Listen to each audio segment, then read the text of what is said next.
Shalom, bien-aimés frères et sœurs en Christ, que notre Seigneur Jésus-Christ, le véritable Dieu, vous bénisse. Salam alaikum à tous les musulmans du monde entier.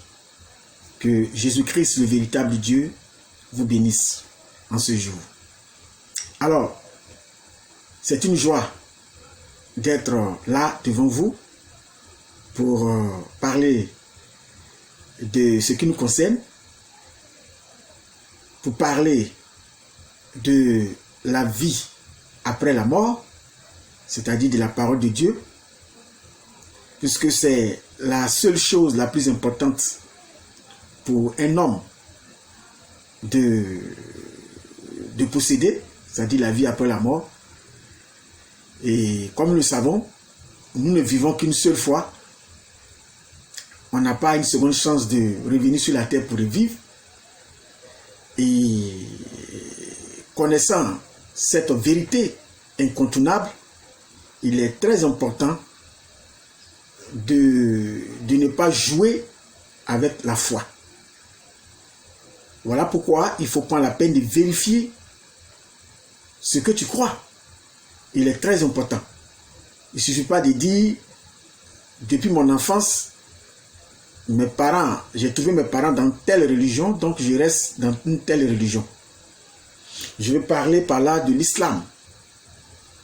Alors, aujourd'hui nous allons aborder, puisque il y a un argument très populaire dans le monde islamique qui est l'argument de la préservation du Coran. On attend partout dans les rues, partout dans le monde entier, que le Coran, ce sont les propos des musulmans, que le Coran est parfaitement préservé et que le Coran est la copie conforme de la parole de Dieu qui est au ciel. Je vais demander à mes amis musulmans, tout gentiment, de descendre de leur nuage. C'est une illusion de dire ces choses. C'est un mirage du désert de tenir de tels propos. Vous savez, au début de l'islam, vous avez dit ces choses, ou bien vous pouviez dire ces choses. Mais à l'aide de l'internet, là où nous sommes là, où le savoir à chaque seconde croît comme l'heure qui passe, je pense qu'il faut faire attention en tenant de tels propos. Nous ne sommes plus au 7e siècle, ni au 8e siècle, ni au 9e siècle, ou si vous voulez au 10e siècle. Nous sommes au 21e siècle. Et en ce 21e siècle, le savoir a beaucoup cru. Le savoir croît rapidement.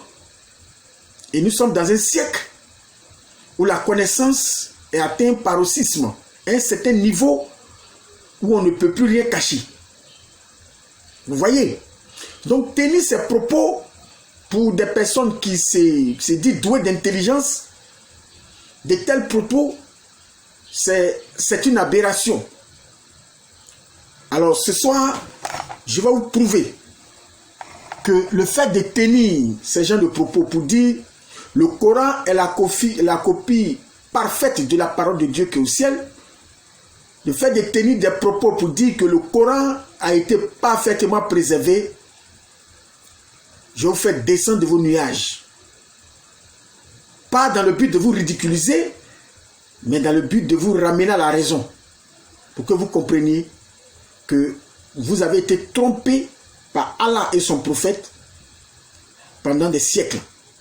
Et que le seul véritable chemin, même si vous avez encore de l'énergie pour résister, mais ce ne sera pas pour longtemps. C'est Jésus-Christ, le seul véritable chemin. Alors, c'est taper la poitrine pour fonder votre foi sur un tel livre. Cela montre réellement que vous ne lisez pas réellement votre propre Coran. J'ai toujours l'habitude de dire que les musulmans sont les ignorants qui s'ignorent. Et je ne cesserai de répéter cela. Ils sont des ignorants qui s'ignorent. Pourquoi? Parce que ils brandissent à tout moment dans les conversations le Coran comme étant parfaitement préservé. Franchement, à ce 21e siècle, il faut cesser de se rendre ridicule de la sorte. Parce qu'aujourd'hui, le Coran est à la portée de tout le monde. Que ce soit en français, en anglais, dans presque toutes les langues du monde entier, et même en arabe. Cela est à la portée de tout le monde. Parce que nous avons de plus en plus des chrétiens aujourd'hui qui s'initient à la langue arabe classique. La langue arabe classique. Et même s'ils ne s'initient pas, il y a des gens qui lisent dans leur langue, le Coran. Dire que le Coran est la copie conforme de la parole de Dieu qui est au ciel, franchement, moi-même j'ai honte souvent à votre place lorsque vous tenez de tels propos. Parce qu'il suffit d'ouvrir le Coran. Dès que vous ouvrez ce Coran, vous tombez tout de suite sur de nombreuses contradictions. Vous tombez sur des trous, c'est-à-dire des parties enlevées dans le Coran. Vous tombez sur une ambiguïté totale. Vous tombez sur tellement de choses que j'ai honte à votre place lorsque vous tenez ces genres de propos. Et comme vous êtes des ignorants qui s'ignorent, ce soir, je vais ouvrir un peu vos yeux pour que vous-même vous analysez. Parce qu'ils ont une stratégie. Lorsque tu les confrontes à la contradiction ou aux contradictions, tu les confrontes à la réalité de leur Coran, ils ont appris cela depuis leur enfance à nier, coûte et coûte, même si cela doit les ridiculiser, il faut nier. Parce qu'on leur a appris depuis l'enfance à être de mauvaise foi. C'est pour ça qu'un musulman vient faire un débat avec vous, un chrétien, il ne vient pas dans l'esprit de chercher la vérité, il ne vient pas dans une démarche intellectuelle ou d'analyse, mais il vient pour nier. Or souvent, s'il faut nier pour nier, ça va vous rendre ridicule.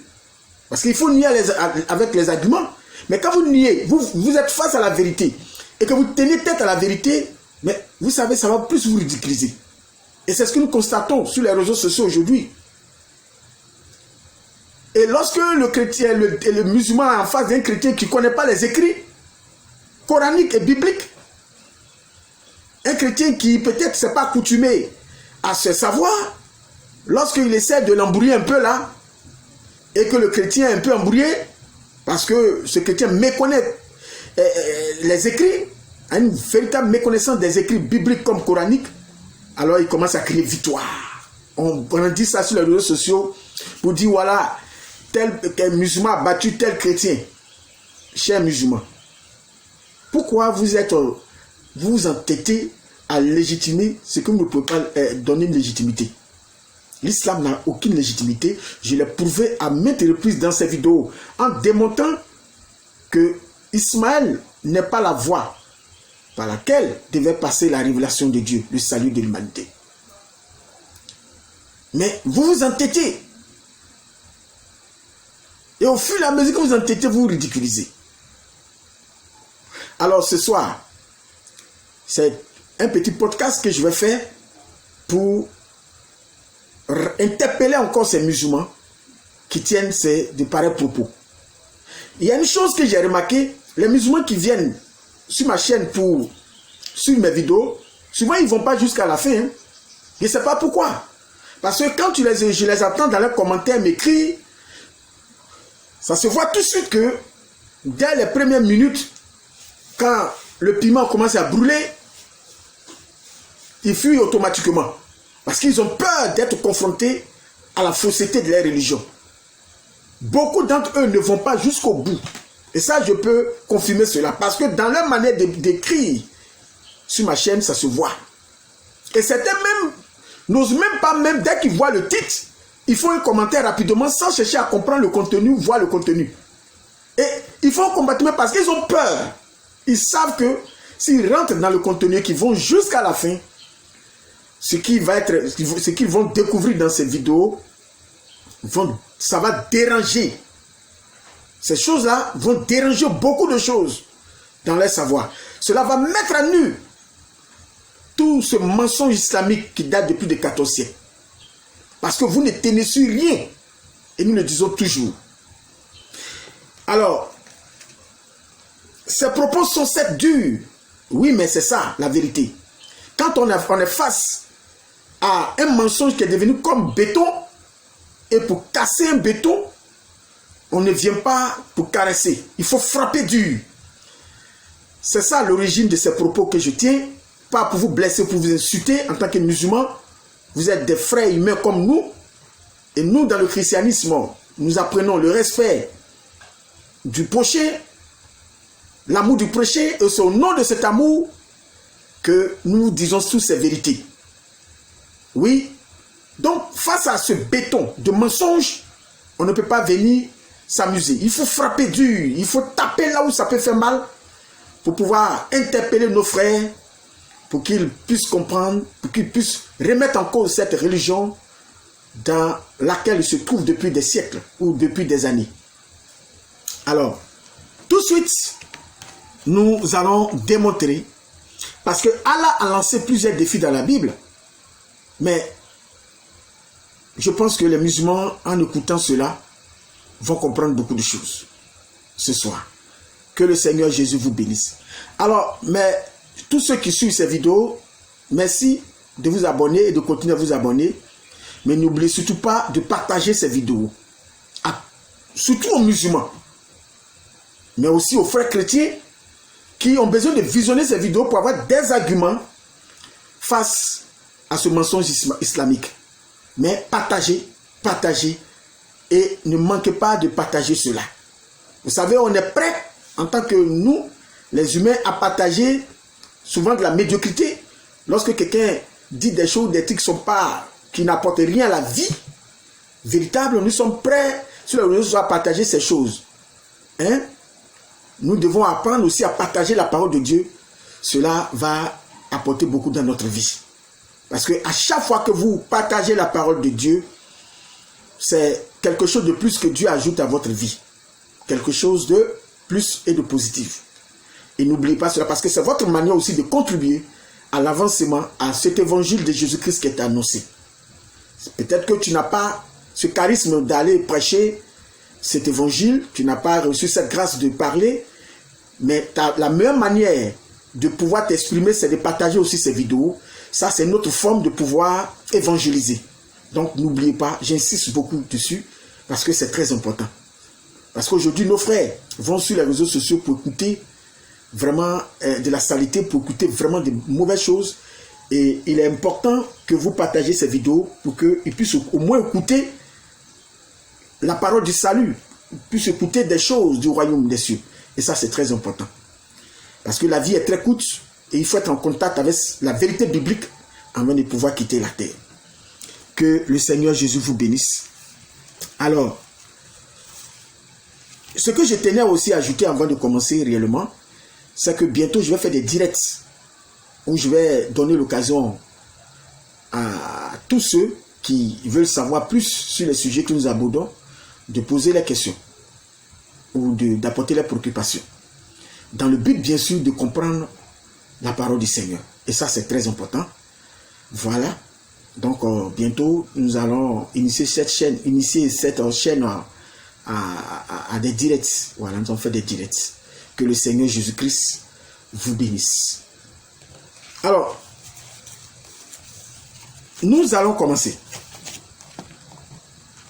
à répondre ou à dénoncer encore le Coran. Nous allons prouver que le Coran n'est pas la parole de Dieu. Comme on entend dire partout, parce qu'aujourd'hui les musulmans disent que le véritable évangile, la véritable Torah, c'est le Coran. Je leur ai toujours posé la question, où est-il écrit dans le Coran que la Bible que les chrétiens ont est falsifiée? Je leur ai toujours posé cette question. Jusqu'à présent, aucun musulman n'a pu me répondre. Jusqu'à présent. Parce que j'ai fait une vidéo où j'ai démontré que le Coran n'a jamais dit que les écrits des chrétiens étaient falsifiés. Jusqu'à présent, aucun musulman n'a été capable de me citer un verset coranique noir sur blanc pour dire que le Coran dit que les écrits des chrétiens est falsifié. Que les écrits des chrétiens, leurs écrits sont falsifiés. Ok, jusqu'à présent, j'attends toujours.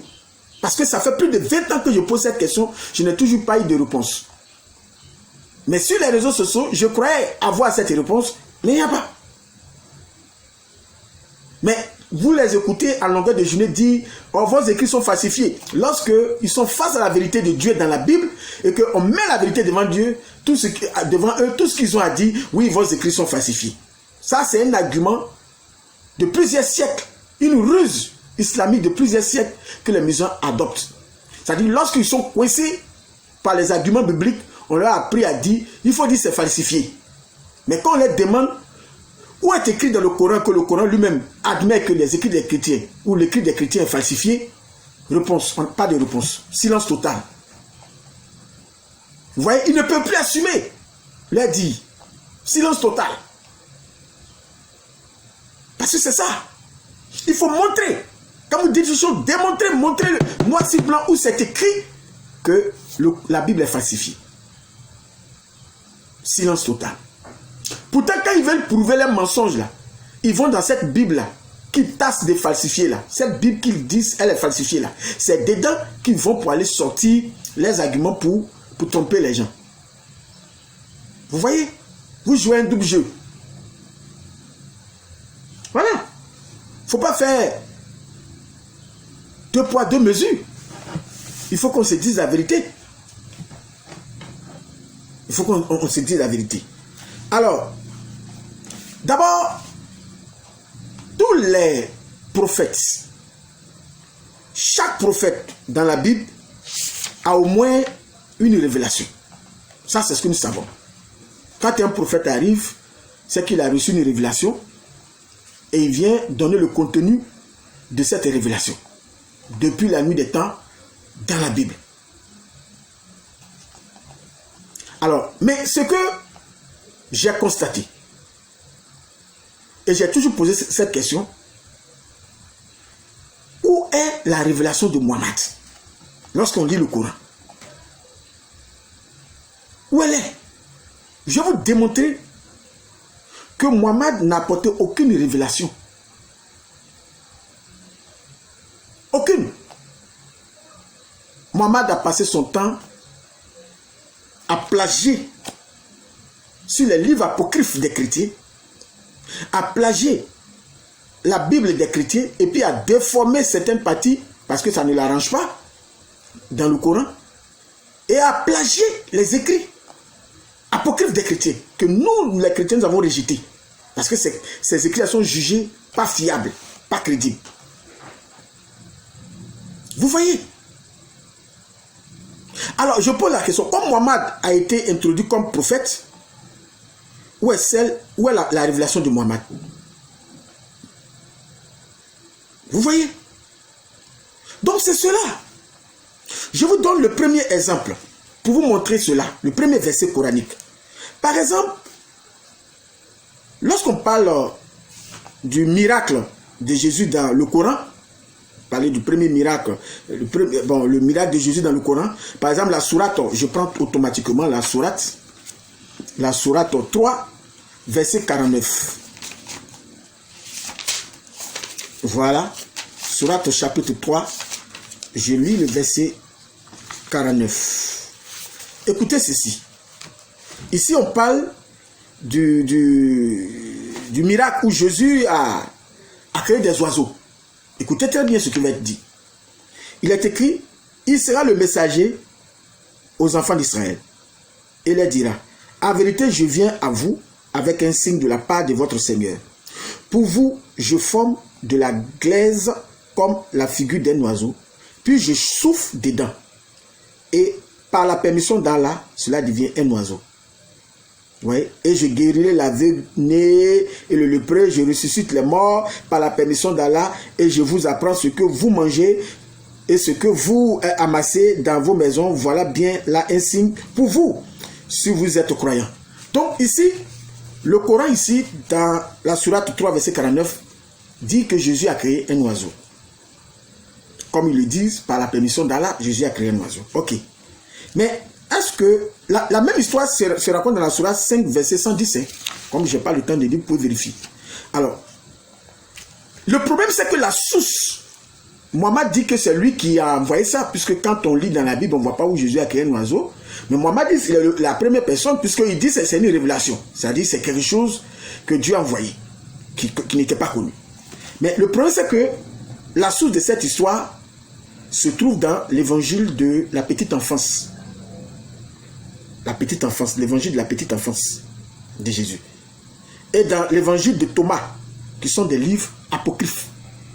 Donc avant que Mohammed ne dise ça, on retrouve ce miracle d'oiseau-là dans des livres apocryphes avant Mohammed. Vous voyez? Voilà un premier point. Pourquoi je dis, et il y en a beaucoup, je ne peux pas finir. Si je vais terminer tout ça, je vous assure que cette vidéo arrive de faire 5 jours, peut-être 10 jours même, je n'ai pas fini. Mais j'essaie de toucher un peu quelques points. Regardez par exemple, lorsque nous prenons la Sourate 17, le voyage nocturne de Mohammed, c'est que certains musulmans ignorants appelé un miracle que Mohammed a fait, alors que c'était une vision, un songe qu'il a eu. Nous prenons le voyage nocturne de Mohammed, Sourate 17, le verset 1er. Ok, je lis. Gloire et pureté à celui qui, de nuit, fit voyager son serviteur Mohammed de la mosquée Al-Raham à la mosquée Al-Aqsa, dont nous avons béni l'alentour, afin de lui faire voir certaines de nos merveilles. Alors, le problème est que la source de ce miracle-là, ou la source, parce que ce n'est pas un miracle, c'est une vision qu'il a eue, mais la source de cette histoire, là, cette source-là est le testament, se trouve dans le testament d'Abraham, paru 2 siècles avant Jésus-Christ. Et c'est un livre apocryphe. Depuis que vous lisez la Bible, vous avez vu le testament d'Abraham, et vous lisez la Bible. Donc c'est un livre apocryphe, ce sont les livres qui ont été rejetés. Parce que ce n'était pas vrai. Vous voyez, Mohammed est parti puiser dans tous ces écrits apocryphes. Et je peux même continuer. Je vais donner un troisième élément. Ce troisième élément, c'est que dans la Sourate 4, je prends la Sourate 4, je mérite que vous vérifiez tous ces écrits. C'est pour ça que tous les chrétiens doivent télécharger la Bible, le Coran dans leur portable.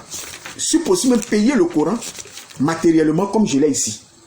Si vous ne n'avez pas à cette occasion de payer le Coran, d'acheter un Coran, et je vous conseille de télécharger cela dans vos différentes langues. Ou en français ou en anglais, c'est pas la langue que vous parlez. Je prends la Sourate 4 par exemple, le verset 150, voilà, je suis 157 à 158. Je lis. Nous avons vraiment tué le Christ, Jésus, fils de Marie, le messager d'Allah. Or, ils ne l'ont ni tué, ni crucifié, mais ce n'est qu'un faux semblant. Et ceux qui ont discuté sur son sujet sont vraiment dans l'incertitude. Ils n'en ont aucune connaissance certaine. Ils ne font que suivre, des conjectures et ils ne l'ont certainement pas tué. Mais Allah l'a élevé vers lui et Allah est puissant et sage. D'abord, il y a un problème théologique, un problème de sens ici dans ce verset, mais je ne parlais pas de ça tout à l'heure.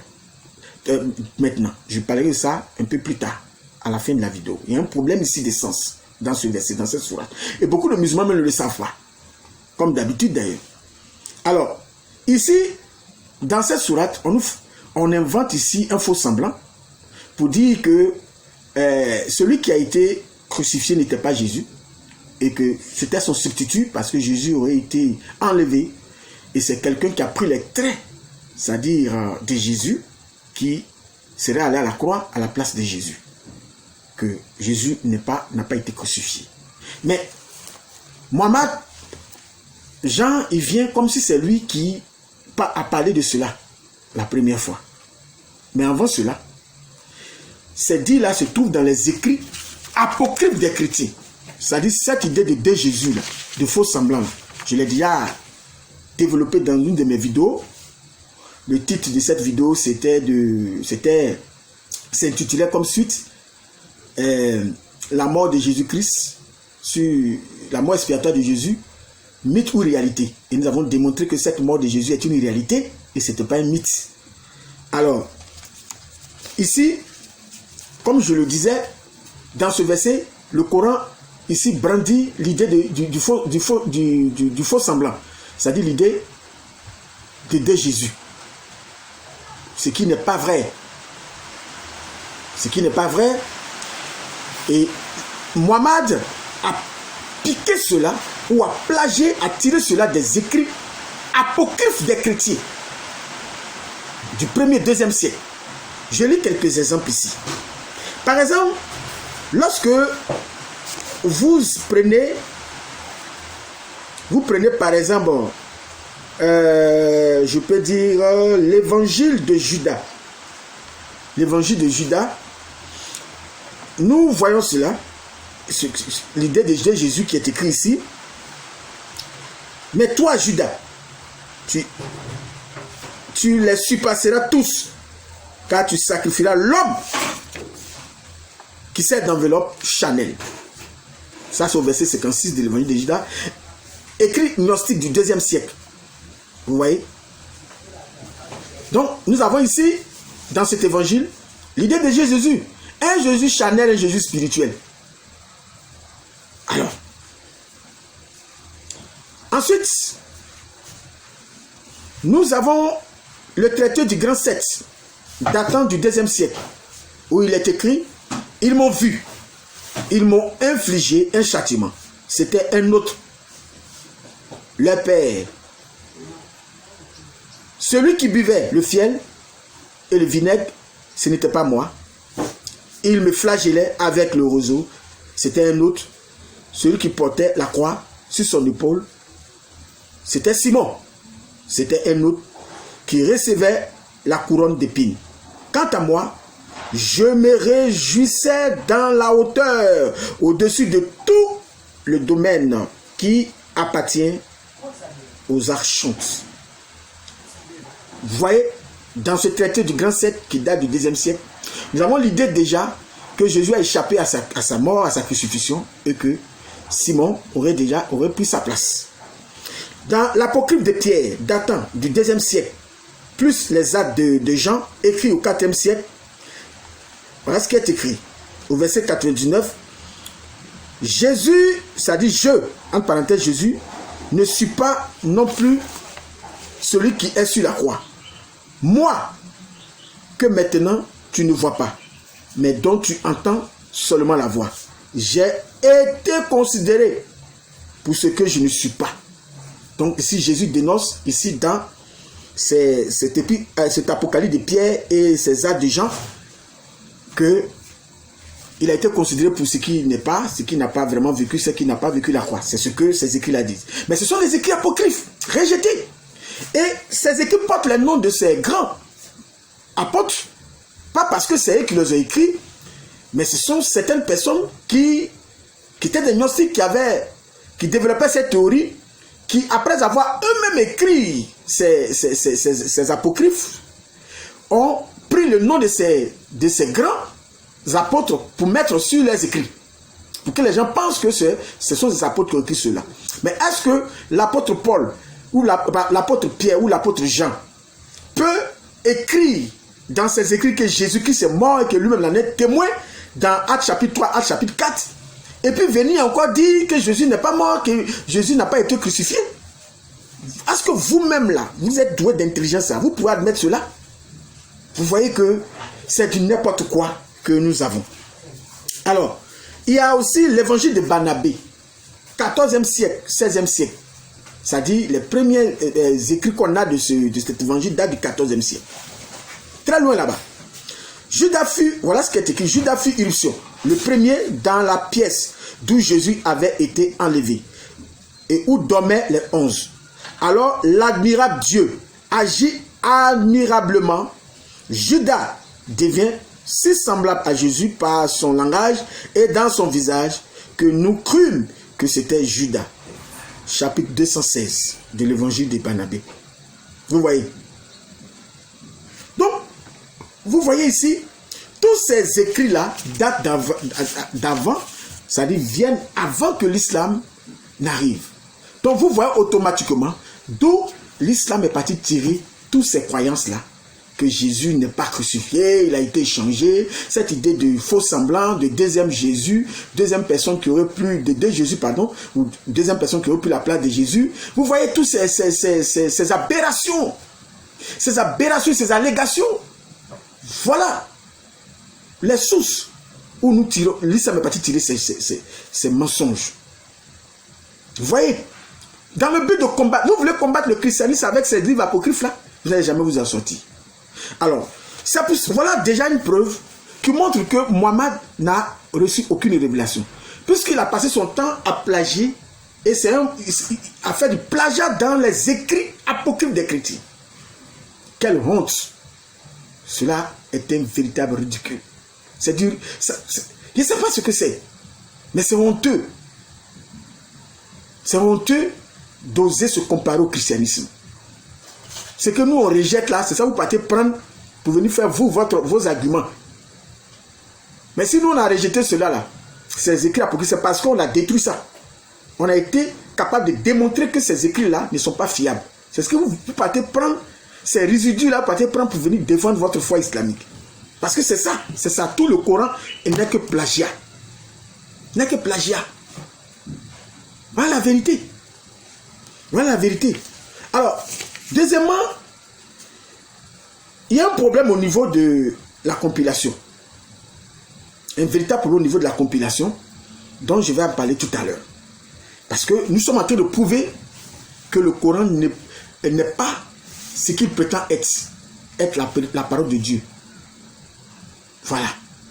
Alors, nous avons un problème de la compilation. C'est-à-dire la compilation scripturaire il y a eu un problème scripturaire pendant la compilation.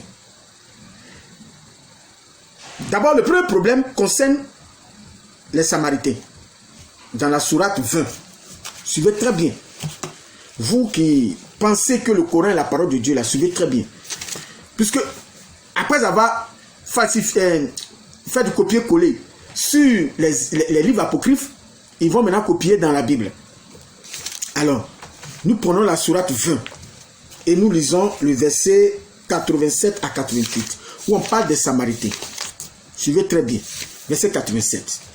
Il dit, ce n'est pas de notre propre gré que nous avons manqué à notre engagement envers toi. C'est ce que les Israélites disaient à Moïse puisqu'ils avaient désobéi à Dieu. Donc, ils se défendent, les Israélites se défendent dans le désert et il dit, ce n'est pas de notre propre gré que nous avons manqué à notre engagement envers toi. Mais nous fûmes chargés de fardeaux d'ornement du peuple de Pharaon. Nous les avons donc jetés sur le feu, tout comme le Samarie les a lancés. Le Samarie, c'est-à-dire le Samaritain les a lancés.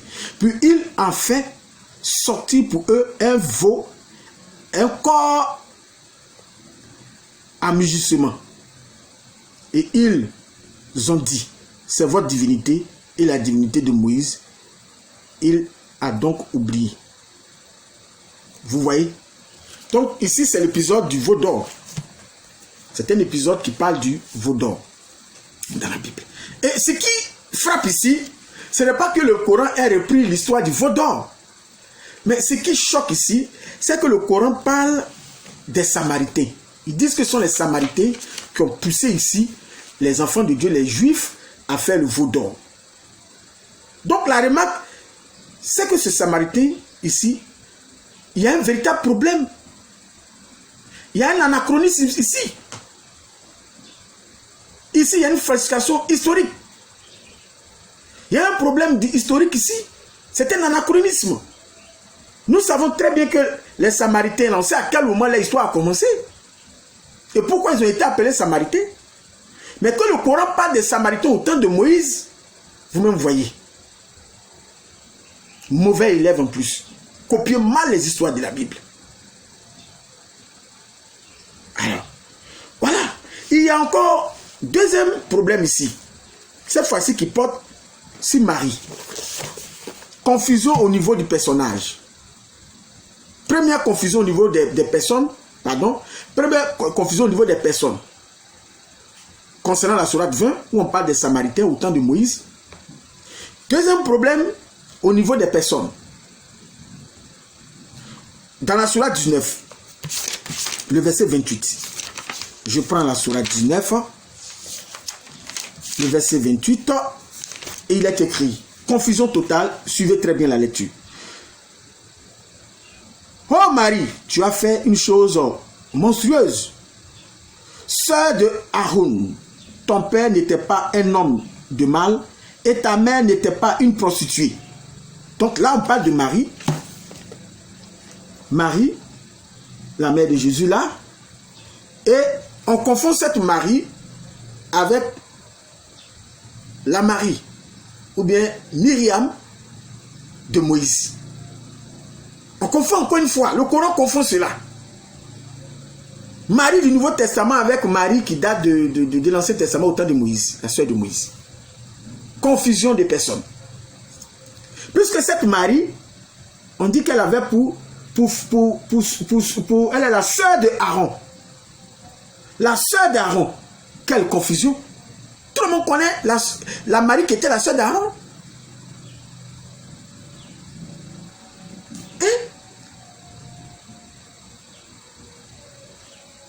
Vous voyez.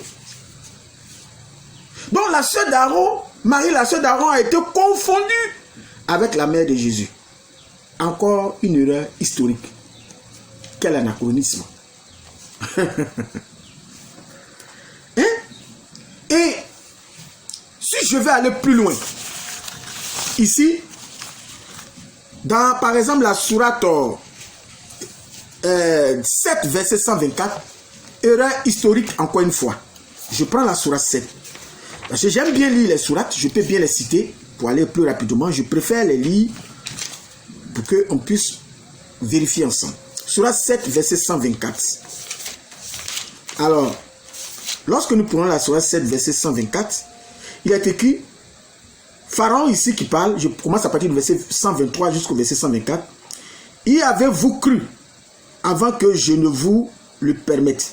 Dit Pharaon, c'est bien un stratagème que vous avez manigancé dans la ville, afin d'en faire partir ses habitants. Vous saurez bientôt, je vais vous couper la main et la jambe opposée. Et puis je vous crucifierai tous. Pharaon qui parle de crucifixion à cette époque-là.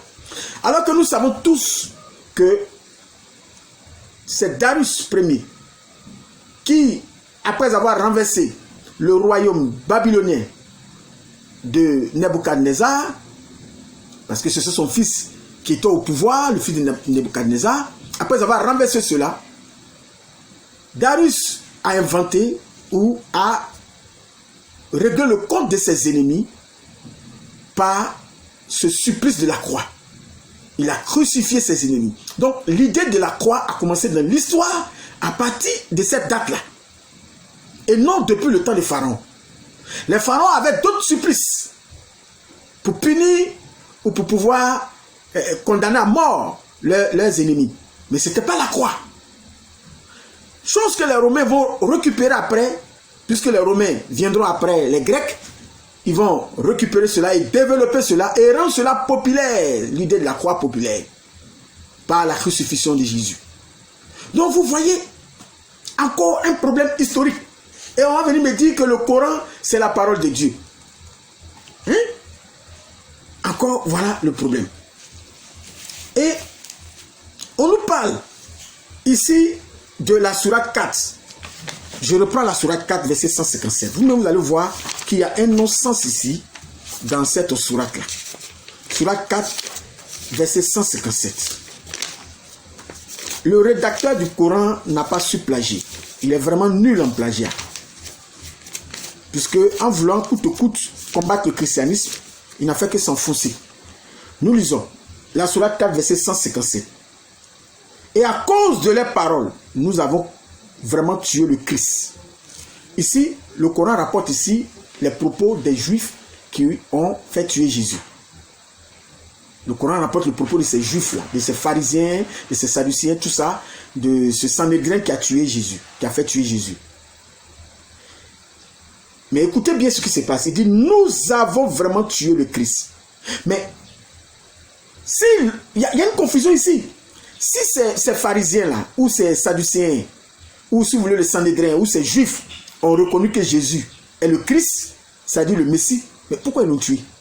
Puisqu'ils attendent le Messie. Donc le Coran ici rencontre n'importe quoi. Il dit nous avons vraiment tué le Christ. Mais c'est pas ce qu'il aurait pu dire. Il aurait pu dire nous avons vraiment tué le faux Christ. On aurait pu comprendre. Mais ils affirment ici, ceux qui vont le tuer là, ils affirment ici qu'ils le reconnaissent comme le Messie. Mais quelle confusion. Comment ils vont le reconnaître comme le Messie et puis ils vont aller le tuer encore? Vous voyez qu'il y a un véritable problème de sens ici. Et c'est ce que nous vous disons tout le temps. Que le Coran là, c'est du plagiat, c'est du n'importe quoi. Oui. Alors, il y a un problème de verset satanique ici. Je peux prouver que Mohammed a continué ici, a été inspiré par certains versets sataniques. Par exemple, quand je prends la sourate 53, je prends la sourate 53, le verset 19 jusqu'au verset 23. Je m'arrête que là. Que, écoutez bien, l'ange Gabriel ici va reprendre ici formellement et vigoureusement Mohammed du fait que il a donné du crédit à des versets sataniques, c'est-à-dire à des écoutez bien, d'abord je vais lire d'abord que vous ensemble des divinités Lat et Uzza ainsi que Manat, cette troisième hôte, sera-ce à vous le garçon et à lui la fille, que voilà donc un partage injuste. Ce ne sont que des noms que vous avez inventés, vous et vos ancêtres. Allah n'a fait descendre aucune preuve à leur sujet. Ils ne suivent que la conjoncture et les passions de leurs âmes, alors que la guidée leur est venue de leur Seigneur. J'ai lu doucement pour que vous lisez entre les lignes. Ce que vous remarquez ici, c'est que le Coran dit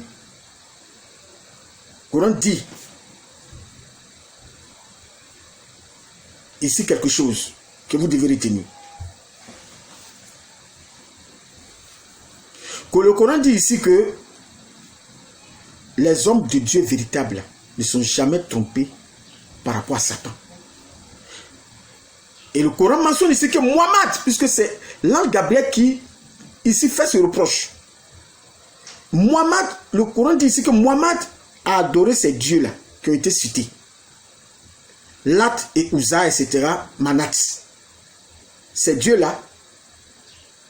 Donc le Coran ici fait cette mention, pardon. Le Coran ici mentionne cela. Que Mohammed a adoré ces dieux. Et c'est l'ange Gabriel, après avoir repris Mohammed, et lui disant que Satan l'a inspiré pour dire que ces dieux sont des déesses sublimes et leur intercession est souhaitée. Puisque c'est ce que l'ange dit ici à Mohammed, il fait ce reproche à Mohammed pour dire pourquoi ici il va dire que l'intercession de ces dieux-là est souhaitée. Vous voyez? Donc ici, ce reproche a été fait à Mohammed d'avoir introduit ou bien de vouloir ou d'accréditer ces intercessions-là de ces faux dieux-là. Vous voyez? Je sais que beaucoup de musulmans lisant cela vont trouver des choses à dire. Oui, non, ici l'ange était en train de dire que ces adorations... Mais oui, effectivement que l'ange ici, quand il est venu, était en train de reprocher à Mohammed du fait qu'il a apporté du crédit à ces dieux. Et que ces dieux-là ne sont pas des vrais dieux. L'intercession de ces dieux-là n'était pas souhaitée, n'était pas quelque chose qu'il devait admettre. C'est ce reproche que l'ange lui fait ici. Vous voyez? Mais ils vont traverser cela tout à l'heure pour dire, oui, bon, Mohammed n'a pas fait ça, n'a pas fait ceci. Vous ne pouvez pas démentir. Écoutez bien les dits de l'ange quand l'ange s'exprime ici. il parle de Muhammad et ses ancêtres. Que Muhammad et ses ancêtres qui ont apporté du crédit à ces dieux-là, cités ici par l'ange. Alors, je poursuis mon enseignement. Alors, ce que nous allons avancer maintenant,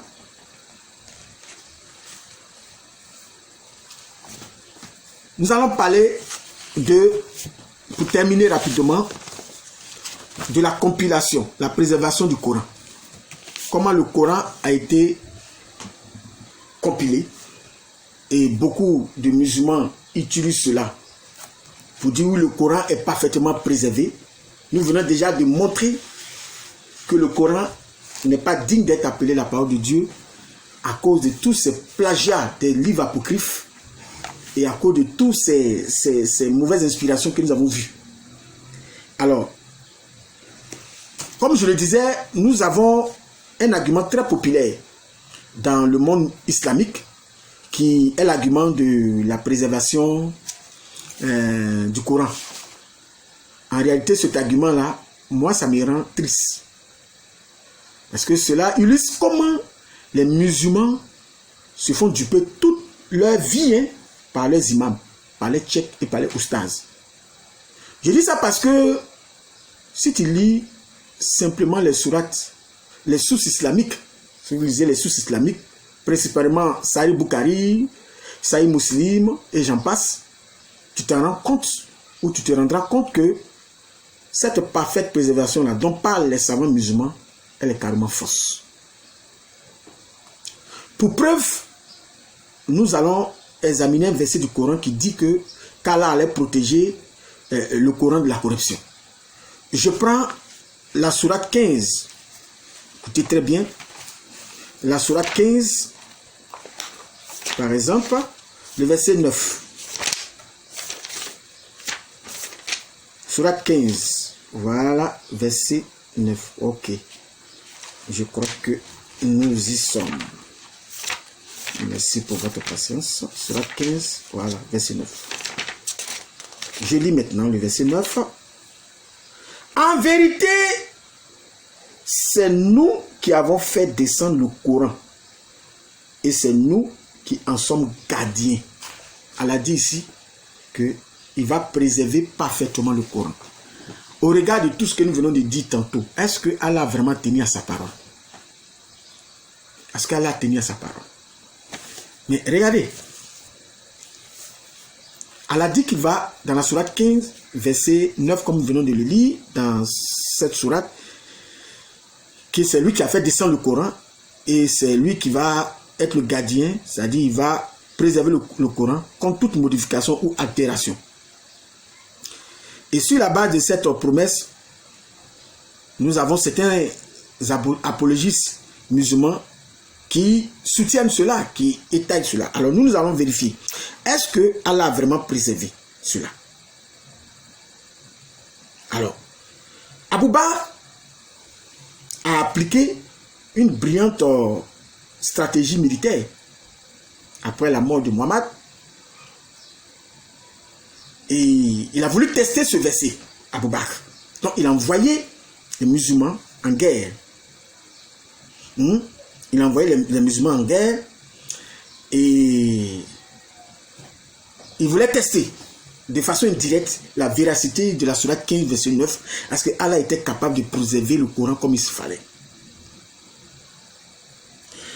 Alors Abu Bakr admettait que le Coran 15, verset 9, Allah a promis de protéger le Coran. Alors Abu Bakr a envoyé tous les gens qui avaient mémorisé le Coran au champ de bataille. Beaucoup d'entre eux furent tués. Beaucoup d'entre eux. Les musulmans ont finalement gagné, c'est vrai, la bataille. Mais énormément de musulmans qui avaient mémorisé le Coran furent tués. Et donc, des parties du Coran furent perdues pour toujours. Cela vient d'Ibn Abu Daoud qui dit cela, fils du célèbre auteur du recueil de l'Hadith, Abu Daoud, dans son Kitab al-Masaïf. C'est ce qu'il rapporte. Il écrit, de nombreux passages, je cite maintenant cela, de nombreux passages du Coran furent révélés, étaient connus par ceux qui sont morts lors de la guerre de Yamama. Mais ces passages n'étaient ni connus de ceux qui survécurent. Vous voyez, ce passage n'était ni connu de ceux qui survécurent. Alors, ceux-là n'avaient pas écrit. Ils n'avaient pas collecté à ce moment-là. C'est-à-dire tous ces versets-là n'avaient pas été écrits ni connectés à ce moment-là par Abu Bakr, Oumar ou Othman dans le Coran. Et ces passages ne furent jamais retrouvés. Ne furent jamais retrouvés. Donc vous voyez, ça c'est Ibn Abu Daoud, Kitab al-Masaïf. Alors, et le résultat de tout cela, c'est que Abu Bakr ne voulait plus que la moindre partie du Coran soit perdue. Et donc quand il a vu cela, il va penser à une compilation. Parce que le Coran n'était pas fait au départ pour être écrit, sauf ça c'était oral. Lorsque Mohammed, d'après lui, recevait ces versets, les gens les mémorisaient, ils les écrivaient sur les os des animaux, d'autres les écrivaient sur la peau des moutons, des animaux, d'autres les écrivaient sur, je ne sais pas, partout où ils trouvaient, d'autres les mémorisaient carrément. Donc ce n'était pas fait pour être mis à l'écrit. Donc c'est après cela que Abu Bakr Othman va décider de mettre cela à l'écrit. Parce qu'il a vu que Allah, de façon indirecte, n'a pas pu protéger, selon la sourate 15, verset 9, n'a pas pu protéger le Coran. Parce que beaucoup de ceux qui sont morts au combat ce jour-là sont partis avec ces versets-là. Donc vous voyez. Donc nous avons un Coran même qui est incomplet. Qui est incomplet pour commencer. Mais beaucoup de musulmans ne savent pas cela. Parce que qui va leur dire cela? Qui va leur dire cela? Qui va leur dire cela si ce n'est pas nous? Alors, donc, c'est comme ça que l'idée de compiler le Coran, de mettre le Coran à un bloc comme un livre, est arrivée.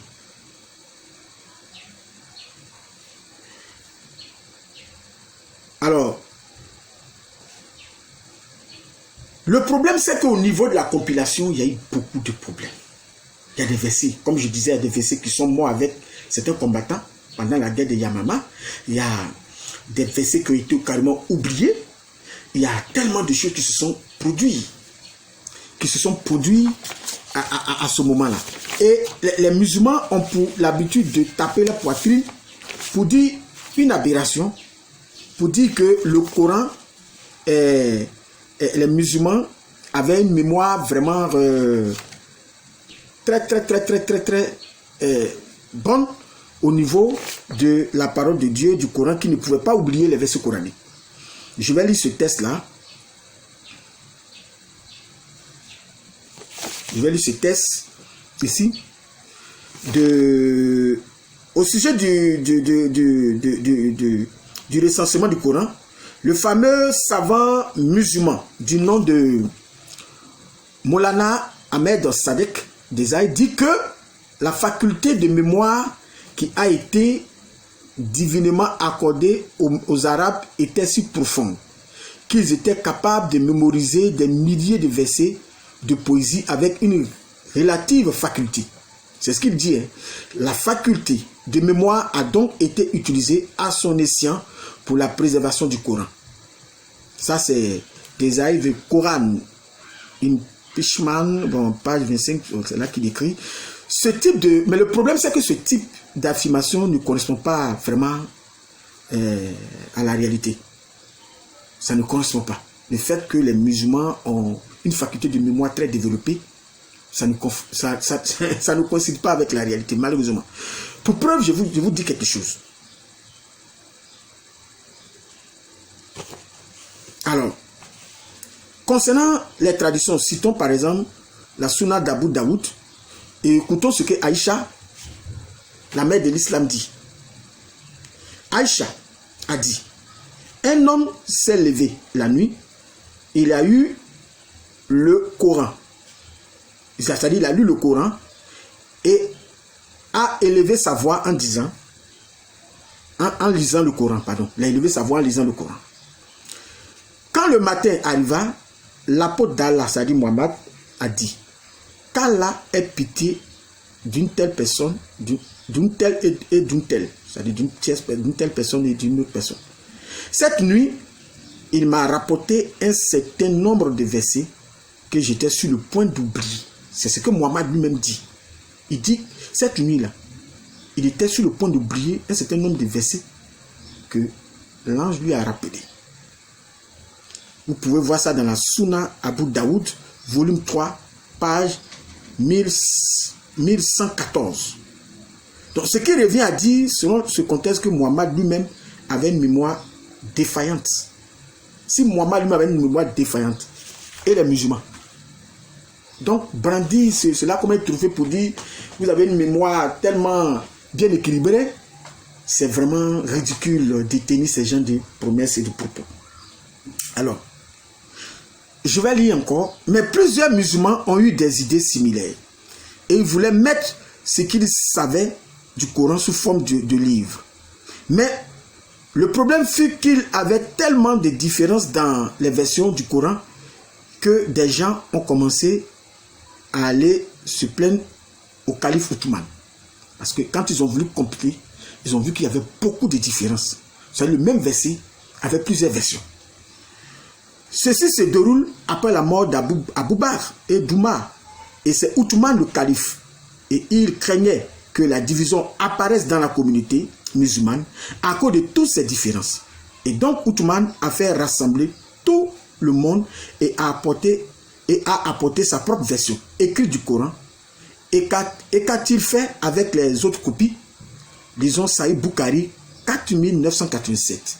Il est écrit, Othman envoya à chaque province musulmane une copie de ce qu'il avait copié et ordonna que tous les autres documents coraniques, que ce soit des fragments de manuscrits écrits ou des copies entières, soient brûlés. Donc ils ont brûlé tous les autres. Qu'est-ce qui prouve que la version qu'il avait était juste? Puisqu'il y avait il y avait une dichotomie dans la récitation des versets. Il y avait un conflit total sur les différents versets. Donc Othman a fait apporter à lui tous les manuscrits du Coran. Puis il a fait écrit par Zaïd ibn Thabit une version officielle du Coran. Puis il a envoyé les copies de ce nouveau Coran officiel et il a brûlé toutes les autres copies. Alors, si le Coran fut parfaitement préservé jusqu'à la moindre lettre, tous ces Corans ne devaient-ils pas être parfaitement identiques? C'est la question que nous posons. Mais ils ne le sont pas, à un tel point qu'il a dû tous les brûler. Et gardez à l'esprit que beaucoup de ces musulmans avaient entendu le Coran de la propre bouche de Mohammed. Ensuite, ils mettaient ces choses par écrit en fonction de leurs souvenirs. Et au final, Othman arrive et brûle tout cela. Vous voyez? Maintenant, il y a un problème au niveau même des récitateurs. Et ce qui est incroyable, c'est que les 4 meilleurs récitateurs du Coran, selon Mohammed, n'étaient même pas d'accord sur les chapitres qui sont dans le Coran actuel. Le premier nommé sur la liste des récitateurs de Mohammed, que Mohammed même a choisi de son vivant, il a choisi 4 récitateurs meilleurs. Ce premier a dit, si tu veux apprendre, c'est-à-dire Mohammed a dit, si tu veux apprendre, c'est Mohammed qui dit, que si tu veux apprendre le Coran par quelqu'un, alors apprends-le d'une de ces 4 personnes. Il s'agit de Abdullah ibn Masoud. Ibn Masoud ne croyait pas que la sourate 1, par exemple, la sourate 113 et la sourate 114 soient supposées être dans le Coran. L'un des meilleurs récitateurs du Coran que Mohammed même avait choisi. Il croyait que la sourate 1, sourate 2, sourate 113 et sourate 114 ils ne croyaient pas que cela était crédible. Cela devait être dans le Coran. Ce sont des prières des musulmans. C'est ce qu'il disait. Ibn Massoud dit que ce sont des prières des musulmans. Vous voyez? Il disait, ce n'est pas le Coran. Il s'agit de prières que nous faisons. Et il avait raison. Car la sourate 1 a de nombreux problèmes ici. Le narrateur parle à la troisième personne. Et c'est Allah qui parle. Donc Ibn Massoud n'était pas d'accord à propos des chapitres actuels du Coran. Si Muhammad disait réellement la vérité et qu'Abdullah Ibn Massoud est celui vers qui il faut vraiment aller pour apprendre le Coran, alors qu'il a déclaré qu'il n'était pas d'accord avec les chapitres 114, chapitre 1 et chapitre 113 de ce Coran, l'alternative est, si le Coran actuel est vrai et que Uthman et Zayd ibn Thabit savaient mieux la vérité, alors Muhammad et Ibn Massoud se sont trompés, donc trompés. Parce que c'est ça. C'est cela. Vous voyez? Donc, on va résumer tout ça, tout simplement.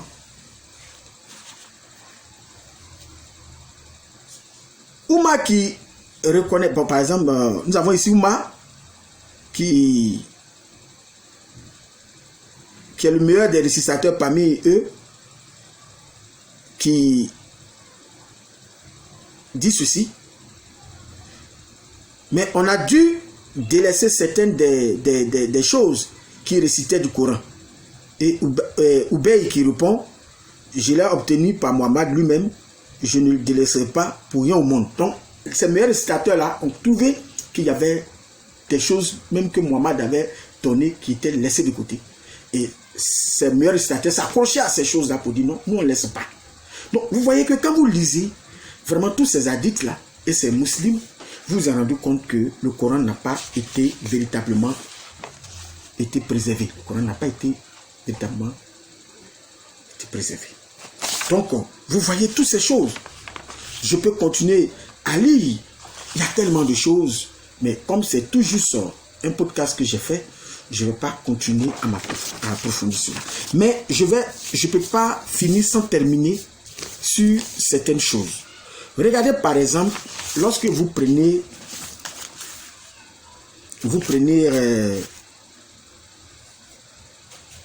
le verset sur la lapidation. Par exemple, la théorie des abrogations dans le Coran 2, verset 106 et dans la Sourate 13, verset 39, on nous parle que si Allah abroge un verset, il remplace automatiquement ce verset. Mais Ibn Khatib a rapporté que Zayd ibn Thabit a dit ceci: le verset de la lapidation était écrit, puis il a été abrogé textuellement, mais pas sa prescription. Tafsir Ibn Kathir 24.2. Donc vous voyez que l'islam continue ici d'appliquer une sentence que le Coran ne rapporte plus. Et cette sentence, c'est le verset de la lapidation. Puisque eux-mêmes, ils reconnaissent ici que ça a été abrogé textuellement. Or, Allah dit qu'il abroge un verset, il remplace par un autre. Selon la Sourate 2, 106 et la Sourate 13, 39. Vous pouvez vérifier cela. Donc, vous voyez, quelle confusion nous avons dans le Coran. Quelle confusion. Et nous voyons ici même que, à propos du verset de la lapidation qui a disparu, nous voyons ici que Aïcha même va en parler. Elle va dire, la Sourate 33 par exemple, il y a des parties où les versets de la lapidation étaient reprises, ont été bouffés par les animaux. Vous voyez toutes ces choses. Alors, le Coran n'est pas la parole de Dieu. Et pour terminer, les musulmans, je vais répondre à quelque chose. Les musulmans ont pour habitude de dire que la Bible n'est pas la parole de Dieu, parce que pour eux, la Bible est falsifiée. Et en disant cela, ils prennent le texte de 1 Samuel chapitre 13. Ils prennent beaucoup de textes, hein, mais je vais m'arrêter sur 1 Samuel chapitre 13. Pour dire que la Bible est falsifiée. Je prends 1 Samuel chapitre 13 rapidement.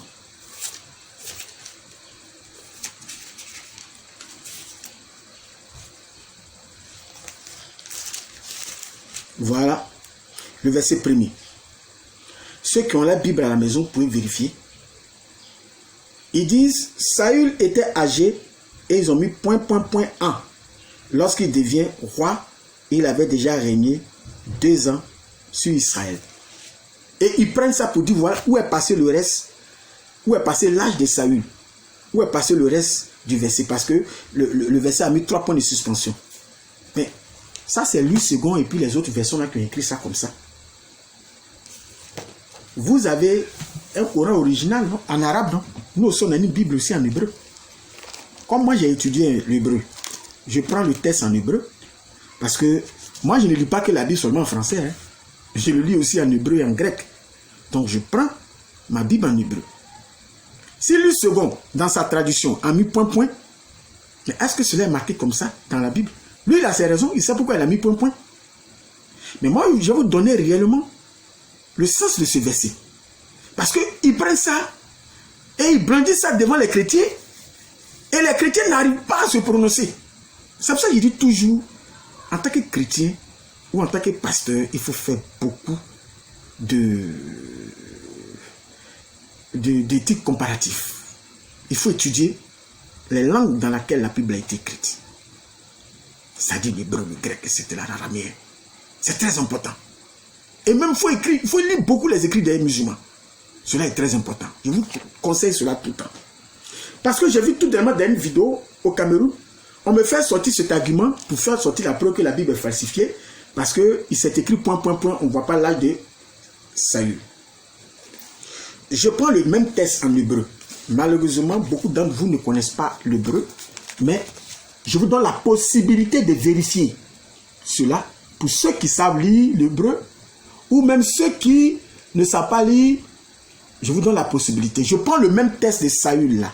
C'est-à-dire 1 Samuel 13, verset 1er là. Je le lis en hébreu. C'est écrit Ben Shana. Shaoul. C'est-à-dire, ici c'est écrit Saül était fils d'une année. Puisque Shana, en hébreu, veut dire une année, une seule année. Donc c'est écrit Ben Shana Shaoul. B. Malro.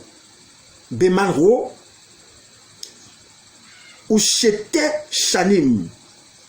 Malar El Yisraël. Je fais la traduction directe. Saül était âgé d'une année dans son règne, alors qu'il avait déjà régné 2 ans sur Israël. Qu'est-ce que cela veut dire? Est-ce que Saül, ça a 1 an qu'il est devenu roi? Non, tout le monde connaît l'âge de Saül à ce moment. Tout le monde connaît l'âge de Saül. Ce n'est pas quand Saül a eu 1 an qu'il est devenu roi.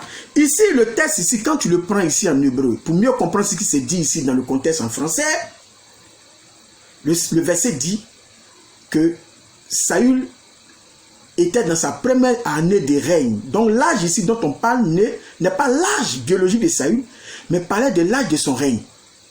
Il avait déjà régné 1 an. Il était dans la première année de son règne. Et le verset continue, même quand vous le lisez en français, c'est écrit qu'il avait déjà régné 2 ans de façon officieuse. De façon officieuse, il avait déjà régné 2 ans. Maintenant, de façon officielle, il était à sa première année de règne. Donc ici, quand vous lisez le verset, le verset dit, Saül était âgé, ... comme on le dit, lorsqu'il devient roi. Et il avait déjà régné 2 ans sur Israël. Vous voyez? Donc ici, le texte parle du temps de son règne. Le texte dit qu'il avait déjà régné 2 ans sur Israël. Maintenant, de façon officielle, il était à sa première année de règne. Ça, c'est de façon officielle sur Israël. Donc ici, il n'est pas question ici de l'âge de Saül. Puisque je l'ai lu ici, le texte en hébreu, c'est marqué 1 an. Il s'agit ici de quoi? Il s'agit ici de, comment on appelle, du temps de son règne. C'est-à-dire il a fait une année, il était dans la première année de son règne de façon officielle, mais il avait déjà régné 2 ans auparavant. Donc on calcule, ça faisait 3 ans. C'est ce que le texte dit. Donc, ici, il n'était pas question de l'âge biologique de Saül, mais il est bel et bien question du temps, il était question ici de son règne, puisqu'il était dans sa première année de son règne de façon officielle, mais il avait déjà régné 2 ans. Et il va encore régner encore beaucoup plus d'années, comme on le sait. Donc vous voyez, hein? Si Louis II ou certaines versions ont traduit de la sorte, vous savez, un traducteur c'est ça. Mais ça, ils ont les raisons pourquoi ils ont fait ça. Mais ce qui est écrit ici, c'est ça, en hébreu. En hébreu, on parle ici de Ben Shana. Voilà, de Ben Shana. Et il s'agit du nombre d'années, c'est-à-dire qu'il avait passé avant de façon officielle régner sur Israël. Donc il a fait 2 ans et maintenant il était à sa première année de façon officielle. Ça, c'est ce que vous devez comprendre. Vous croyez qu'on n'a pas de réponse à ça? Ça dépend de qui, devant qui vous vous trouvez.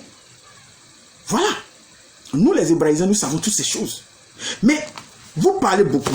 Je vous montre la même chose dans votre propre livre. Par exemple, quand je prends la sourate 4, que vous savez très bien, la sourate 4, là, je vais vous montrer et je demande à toute personne qui détient le Coran d'aller vérifier cela. Sourate 4, verset 3. Nous avons aussi un point. Dans votre Coran, que vous dites être parfait, votre Coran que vous dites être parfait, là, vous avez un point. Il est écrit ici, et si vous craignez de n'être pas juste envers les orphelins, et puis on met virgule, point, 3 points de suspension. On change carrément de sujet, puisque le texte commence par parler des orphelins, du partage des biens des orphelins. Automatiquement, la phrase finit pas, on met point, et on écrit, il est permis d'épouser 2 ou 3 ou 4 parmi les femmes qui vous plaisent. Vous voyez, on change carrément. Un coq à l'âne total. Vous voyez, un coq à l'âne total. Voilà le point. Parce qu'ils discutent, c'est le Coran. Hein? Voilà le Coran. Voilà le Coran. Hein? Faut pas, ils vont aller vérifier même d'ailleurs. Vous voyez, là où j'ai souligné là, attends, là où j'ai souligné, vous pouvez vérifier cela. Vous allez voir, regardez là le verset 3. Il a écrit point. Même point, ils disent on vit dans 1 Samuel 13. Voilà ça. Ils n'ont qu'à répondre à ça. Répondez à ça. Ça nous voulait jouer. Moi, le Coran est rempli de points de suspension. Le Coran, c'est rempli de ça. Mais moi, je n'en parle pas parce que... Mais vous êtes toujours pressé à brandir ces choses-là comme étant des victoires. Et je vois au Cameroun, un plaisantin là, Oustaza, qui prend 1 Samuel 13 et puis il demande où est passé le reste. Mais toi-même dans ton propre Coran là, quand je dis les musulmans sont des ignorants qui s'ignorent là, vous pouvez m'amuser. Dans ton propre Coran là, voilà ça. Point là, point de suspension dedans. Moi j'ai expliqué pour moi, mais toi il faut expliquer pour toi. Et tous les savants musulmans savent que la partie là a disparu. On a un Coran où il y a point dedans. Un Coran où on sait... Vraiment ça fait rire. Ça fait rire puis ça fait pitié. Toujours en train de taper votre poitrine pour dire le Coran est une copie conforme de la parole de Dieu au ciel, que le Coran a été préservé. Regardez, point. C'est tout dans votre Coran. 3 points de suspension. Répondez à cela. Moi, j'ai répondu à pour moi. J'ai répondu. Et si vous voulez contredire ça, là, je vais apporter plus des arguments. Je vais aller plus en profondeur avec vous. Ici, là, il n'est pas question de l'âge de Saül. Il est question de son règne. C'est-à-dire, il était dans sa première année de son règne, alors qu'il avait déjà régné 2 ans. C'est ce que le texte voulait dire. Donc le texte parlait du début de son règne. De façon officielle, il était dans sa première année, mais de façon officieuse, il avait déjà régné 2 ans. Vous pouvez lire le contexte. Lisez bien, mais le problème, dès l'instant où vous commencez à lire le premier verset, automatiquement, vous lisez la première phrase, le premier fragment du verset, puis vous vous arrêtez là. Mais on parle ensuite, dans le deuxième fragment, on parle qu'il a régné 2 ans sur Israël aussi. Il a régné 2 ans sur Israël.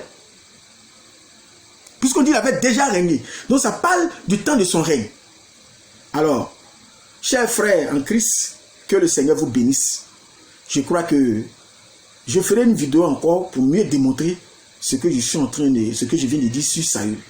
Que le Seigneur Jésus-Christ vous bénisse et vous comble toutes sortes de bénédictions. Mes amis musulmans, la main de Christ est encore tendue pour vous. Après tout ce que vous venez d'entendre, ce n'est qu'une première partie, parce que je n'ai pas tout dit. Des contradictions qu'il y a dans votre Coran, il y en a tellement, je n'ai pas tout dit. Alors, que cela vous interpelle et que vous reveniez dans la lumière de Christ. Que le Seigneur Jésus-Christ vous bénisse. Mon numéro WhatsApp, c'est le 07 89 88 20 74. Que Dieu vous bénisse. Amen.